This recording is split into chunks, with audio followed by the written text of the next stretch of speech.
May hinukayan sila dito. Ayun yung hinukayan nila, oh. Ayan, oh. Oh, good morning everyone. So for today's video, syempre, alam niyo ba kung ano yung gagawin ko ngayong araw? Kahapong hapon, actually, nakakita ko ng mga tuta. So mga tuta talaga, papi, mga bata pa talaga sila. So yun, is pupuntahan natin. Kaya nagre-ready lang ako para kumain ng konting kanin bago tayo pumunta.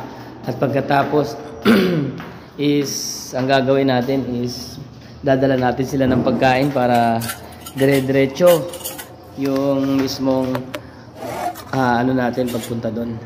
So yan guys, so plano ko talaga silang alagaan kasi walang nag-aalaga sa kanila doon. Kaya naisip ko na siguro much better na ako na yung mag-alaga kahit hindi naman sa akin yun. Is itatry ko mag-voluntary na alagaan yung aso na yun kasi kawawa naman. And also, syempre marami kasing mga tira-tirang pagkain sa site na hindi namin nakukuha. So, ang gagawin ko naman is ipunin ko para tuwing hapon maipadala ko sa kanila kasi madaling araw is parang totally maaga kaming umalis kaya hindi namin makikita yung mga tuta.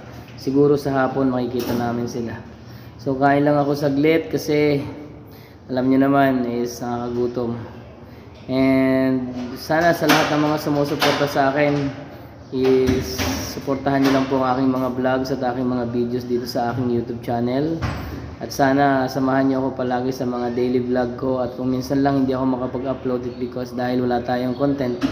Pero ngayon gagawin ko silang content habang inaalagaan ko sila. Para sa kanilang paglaki is bago man tayo umalis ng Saudi Arabia is malalaki na sila. And then sa lahat po ng mga nagtatanong kung ano yung mga pangalan niyan, actually papangalanan ko sila kapag halimbawang mababait na sila sa akin kasi masyado pa silang siguro takot pa sa tao yan kasi first time nila ako ma-meet. So yan po yung ating pagkain na dadalhin doon. Yan yung pinakang pagkain.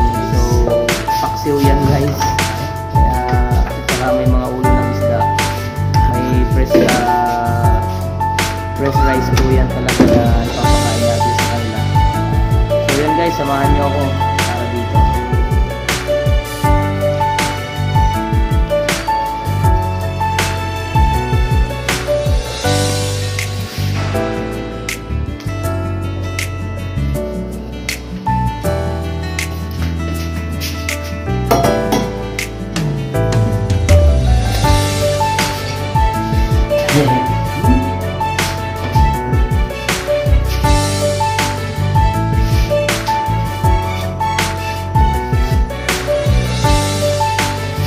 Sana guys, kung gusto nito ng mga papi dun sa baba, actually, sa baba lang is nililipat lang namin dito sa Bibia. So, yun, parang may isang buwan. So, nakakita ko ng mga aso. So, wala namang nag-aalaga, kaya try ko na alagaan kahit, kasi marami kayong mga tira-tira minsan pagkain. Tsaka, ang gagawin ko guys is, syempre kapag pupunta kami ng site, maraming mga kumakain doon ng mga ibang lahi. Kukunin ko yung mga pagkain nilang tira. Tapos iuwi ko yan kada hapon para sa kanila. Yan. Lalakad na po kami.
Ayun guys, so yan, kung napapansin niyo talagang sarap na sarap yung nanay niya doon sa pagkain na binigay ko sa kanila. Oh, pati yung mga tuta niya talaga is talagang nag-aagawan pa kasi talagang fresh na fresh talaga yung pagkain na bigay natin sa kanila. Hindi talaga siya panis o di kaya ay sira-sirang pagkain para lang sa kanila. So yan, tuwan-tuwa ang kanilang mga anak. So sa mga pangalan ng tuta guys, ibibigay ko lang sa inyo yan kapag halimbawang naging okay na kami, naging okay na yung relasyon namin itong mga tuta na to. Sana all may relasyon. So syempre, alam nyo naman, first time ko silang pinakain at higit sa lahat, hindi po sila totally napapakain ng mga tao. So mga tira-tira pagkain lang po yung kanilang kinakalakal dyan sa mismong basurahan. At kung nakikita nyo guys, bali 7 tuta yan. Hindi ko pa sila mabigyan ng pangalan kasi masyado pang malayo yung loob nila sa akin. Kaya mga tuta, hayaan nyo, nandito na ako para alagaan ko kayo. First time ko lang kasi silang pakainin dito, kaya yun, parang medyo naninibago pa sila na may mga taong nagpapakain sa kanilang tulad ko. So medyo matatagalan pa naman ako dito sa Saudi Arabia, siguro mga 1 taon pa lang ako dito at kalahati ang kailangan ipaglalagi. So siguro sa 1 taon kalahati, medyo malalaki na kayo. At higit sa lahat, siguro kilalang kilala nyo na ako doon. Araw-araw ko kayong pakakainin kahit hindi sa umaga, kahit sa hapon kasi maraming tirang pagkain sa site na sayang naman kung itatapon lang. Ang gagawin ko, hihingin ko para sa inyo. At least kahit pa paano, maitulong ko naman sa inyo mga tuta. Alam naman natin guys na talagang ang mga hayop ay isa sa ating mga kadikit sa buhay yan at nilalang ng Diyos para at least maging level ang mundo. Kaya kayong mga tuta, nandito na ako, kaya enjoy. Sana hindi kayo magpakalat-kalat sa daan kasi baka masagasaan kayo ng sasakyan. Dito lang kayo sa abandonadong lupa na ito para at least safe kayo, dahil alam kong wala talagang nag-aalaga sa inyo at walang bahay na kayong matutuluyan. Kaya siguro much better na kahit medyo mainit at malamig ang panahon minsan, dito lang kayo kasi ang bahala sa inyong pagkain. Dadalhan ko kayo palagi. Kaya let's go guys, samahan nyo ako sa daily vlog ko para dito sa mga tuta na to.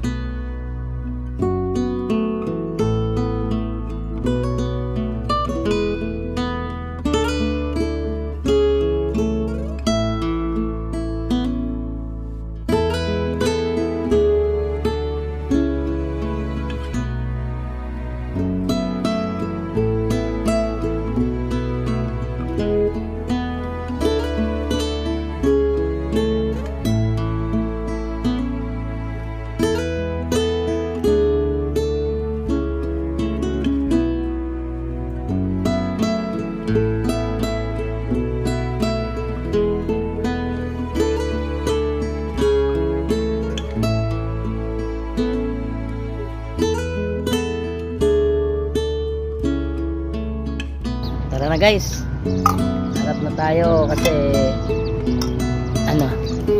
pakain na natin siya mamayang hapon naman.